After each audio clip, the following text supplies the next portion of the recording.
യാതൊരു അടിസ്ഥാന അറിവുമില്ലാത്തവർ. നമസ്കാരം. മാന്യ പ്രേക്ഷകർക്ക് കേരള ടൂറിസത്തിലേക്ക് സ്വാഗതം.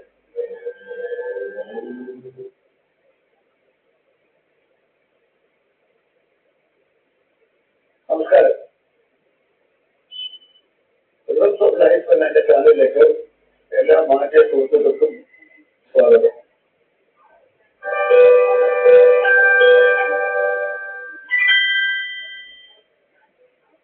എനിക്ക് പോലും നിയന്ത്രിക്കാൻ കഴിയാത്ത ചില കാരണങ്ങളാണ്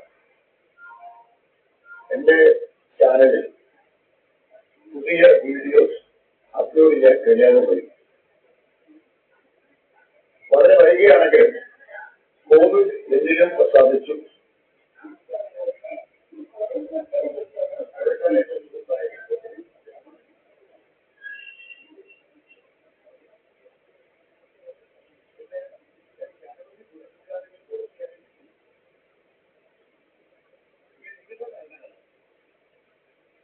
പുതിയ വീഡിയോസ് ഷൂട്ട് ചെയ്യാൻ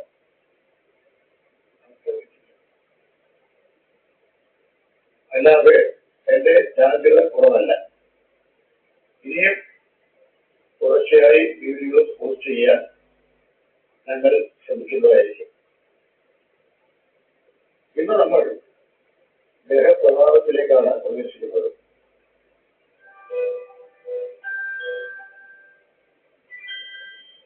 ജ്യോതിഷ സംബന്ധമായ കാര്യങ്ങൾ പറയാൻ വൈകുന്നു എന്ന് പല സുഹൃത്തുക്കളും അഭിപ്രായപ്പെടുന്നുണ്ട്.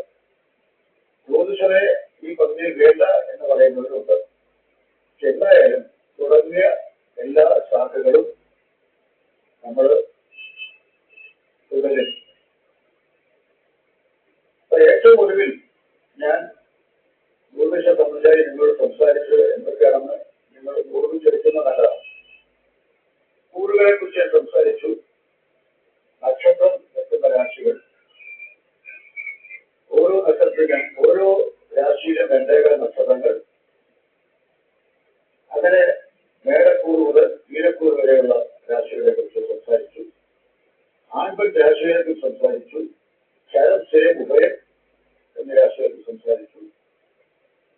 ചന്ദ്രൻ നിൽക്കുന്ന രാശിക്കാണ് കൂറ് എന്ന് പറയുന്നത് എന്ന് പറഞ്ഞു. സൂര്യൻ നിൽക്കുന്ന രാശിയാണ് മാസം എന്ന് പറഞ്ഞു. ചിങ്ങത്തിൽ സൂര്യൻ നിൽക്കുമ്പോൾ ചിങ്ങമാസം, മേഘത്തിൽ സൂര്യൻ നിൽക്കുമ്പോൾ മേഘമാസം. ഇതൊക്കെ ഞാൻ പ്രാഥമികമായി പറഞ്ഞു കഴിഞ്ഞു. ലഗ്നത്തെ കുറിച്ചും ഞാൻ പ്രാഥമികമായ ഒരു അറിവ് നിങ്ങൾക്ക് നൽകിയിട്ടുണ്ട്. എന്താണ് ലഗ്നം? അപ്പൊ ഇന്ന് ഞാൻ കൂടുതലായിട്ട് സംസാരിക്കാൻ മുമ്പ് ലഗ്നഭാവത്തെ കുറിച്ചാണ്. ലഗ്നം എന്താണ്, അതെങ്ങനെയാണ് കണ്ടുപിടിക്കുന്നത്, എന്താണ് അതിന്റെ പ്രാധാന്യം? ഒരു ജാതകത്തിൽ ഏറ്റവും പ്രധാനപ്പെട്ട അംശമാണ് ലഗ്നം. ഒരു കുട്ടി ജനിക്കുമ്പോൾ ആ കുട്ടി ജനിക്കുന്ന സമയത്ത് സൂര്യൻ ഏത് രാശിക്ക് അഭിമുഖമായി നിന്നു എന്ന് കണ്ടുപിടിക്കുക. കുട്ടി ജനിക്കുന്ന സമയത്ത് സൂര്യന് അഭിമുഖമായി നിന്ന രാശിയാണ് ലഗ്നം. ഉദാഹരണത്തിന് സൂര്യന്റെ സ്ഥാനത്ത് നമ്മൾ ഒരു മേശപ്പുറത്തൊരു വിളക്ക് കൊടുത്തു വയ്ക്കുക. അത് നിഴലക്കാകാം, അല്ലെങ്കിൽ ഒരു ടേബിൾ ലാമ്പാകാം. ഒരു വിളക്ക് കൊടുത്തു വയ്ക്കുക. പക്ഷേ ചുറ്റും കറങ്ങുന്ന ഒരു ഫ്രെയിം ഉള്ളത് സങ്കല്പിക്കുക. അപ്പൊ 12 പീസുള്ള ഭാഗങ്ങളുള്ള ഒരു ഫ്രെയിമിനെ കടയിക്കൊണ്ടിരിക്കുക. നടുക്ക് വിളക്ക്, അതിന്റെ ചുറ്റും അതിന്റെ സക്കത്തർക്ക് പോലെ, വൃത്തത്തിന്റെ സക്കത്തർക്ക് പോലെ ഒരു കടയിക്കൊണ്ടിരിക്കുമ്പോൾ അത് ഒറ്റയുടെ സമയത്ത് നിർത്തലാണ്. ആ കുട്ടി ജനിച്ച സമയമാണ്. അത് നമ്മൾ സ്റ്റോപ്പ് ചെയ്യും. ആ പെട്ടെന്ന് ഈ കറങ്ങിക്കൊണ്ടിരിക്കുന്ന ഫ്രെയിം പെട്ടെന്ന് നിർത്തും. ആ നിർത്തുന്ന സമയത്ത് വിളക്കിന് നേരെ ഇരിക്കുന്ന ഫ്രെയിം ഏതാണ്, അതാണ് ഇരിക്കുന്നത്. ഇവിടെ ലഗ്നം കണ്ടുപിടിക്കുമ്പോൾ നമ്മൾ മനസ്സിലാക്കേണ്ട അടിസ്ഥാനപരമായ 2 കാരണങ്ങൾ ഞാൻ പല പ്രാവശ്യം പറഞ്ഞാണെങ്കിൽ ഒരിക്കൽ കൂടി ആവർത്തിക്കാൻ. അതായത് ജ്യോതിഷത്തിൽ ഒരു ദിവസം എന്ന് പറയുന്നത് രാത്രി 12 മണി മുതൽ അടുത്ത രാത്രി 12 മണി വരെ അല്ല.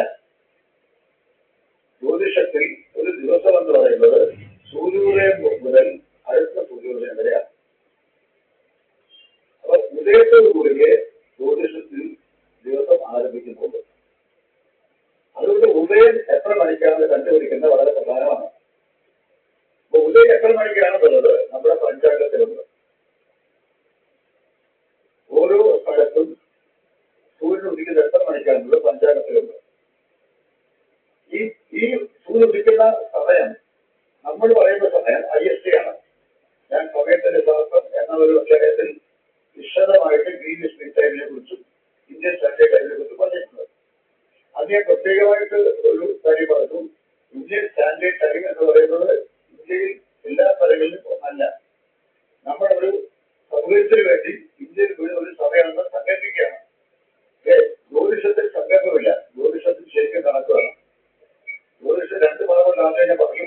ഒന്ന് ഗണിതമാണ്, പൂർണ്ണമായി ഗണിതം. അവിടെ അന്ധവിശ്വാസമില്ല, സയൻസാണ്. ഈ അന്ധവിശ്വാസം എന്ന് മറ്റുള്ള കുറ്റപ്പെടുത്തി എവിടെയും പറയും. ജ്യോതിഷം രണ്ടാം ഭാഗമാണ്. എന്താണ്? ഫലപ്രവചനം. ആ ഫലപ്രവചനം വരുമ്പോഴാണ് അന്ധവിശ്വാസത്തെ ചിന്ത വരുന്നത്. ഇതൊക്കെ നടക്കുമോ? ഇത് സത്യമാണോ? ഇതൊക്കെ ചോദ്യങ്ങൾ വരുന്നു. പക്ഷെ ആദ്യഭാഗമായ ജ്യോതിഷം ഗണിതത്തിൽ ഒരു സംശയമില്ല. ഗണിത കണക്കാണ്. ഒരു കാര്യത്തിൽ മനസ്സിലാക്കണം, ജ്യോതിഷം അന്ധവിശ്വാസം എന്ന് പറയും. പക്ഷെ ജ്യോതിഷത്തിലാണ് വേറെ സമയം കണ്ടുപിടിക്കുന്നത്. ഒരു ലക്ഷ്യം എപ്പോഴാണ് ചന്ദ്രഗ്രഹം വരുന്നത്, എപ്പോഴാണ് സൂര്യഗ്രഹം വരുന്നത്, എപ്പോഴാണ് അമാവാസ്യ വരുന്നത്, എപ്പോഴാണ് പൗർണമി വരുന്നത് കണ്ടുപിടിക്കുന്നത് ജ്യോതിഷമാണ്. അത് ഗണിതമാണ്. അതൊരിക്കലും തെറ്റുകയില്ല. പഞ്ചാംഗത്തിൽ ഗ്രഹണം എപ്പോൾ നടക്കുന്നില്ല, അതേ സമയത്താണ് നടക്കുന്നത്. വാർത്തയിലുണ്ട്.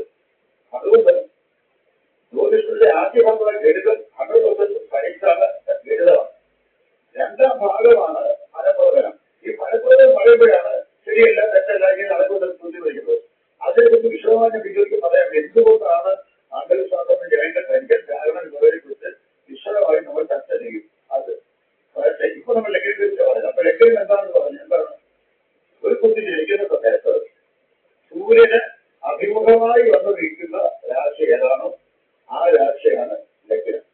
ആ കുട്ടിയുടെ ജാതകത്തിലെ ലഗ്നം. ഇത് കണ്ടുപിടിക്കാൻ നമ്മൾ ഉദയം സമയം കണ്ടുപിടിക്കണം. സൂര്യോദയം എത്ര മണിക്കാണ് കണ്ടുപിടിക്കണം. സൂര്യോദയം എന്ന് നമ്മൾ പറയുന്നത് IST ആണ്. പക്ഷെ കുട്ടി ആലപ്പുഴയാണ് ജനിക്കുന്നതെങ്കിൽ ഈ IST എന്ന് പറയുന്ന ഉത്തരപ്രദേശിൽ വിട്ടപ്പൂരിലെ സമയമാണ്. പക്ഷെ ആലപ്പുഴയിൽ സമയം അതല്ല. അതുകൊണ്ട് ആലപ്പുഴയിൽ അക്ഷാംശം രേഖാംശം ഏതാണ് എന്ന് നോക്കി പഞ്ചാംഗത്തിന്റെ സഹായത്തോടുകൂടി നമ്മൾ ആലപ്പുഴയിലെ സമയം കണ്ടുപിടിക്കണം. നമ്മുടെ ജ്യോതിഷകൾ അങ്ങനെ കണ്ടുപിടിച്ചിട്ടാണ് ജാതകം ഗണിക്കുന്നത്. അത് നമ്മുടെ പഞ്ചാംഗം. അതായത് ഒരു കാര്യം മനസ്സിലാക്കുക, പഞ്ചാംഗം നിങ്ങൾ ജ്യോതിഷത്തിൽ വിശ്വസിക്കുക, അല്ലെങ്കിൽ ജ്യോതിഷത്തിൽ താല്പര്യമുള്ളതാണെങ്കിൽ പഞ്ചാംഗം നിലവിലുള്ളതാണ്.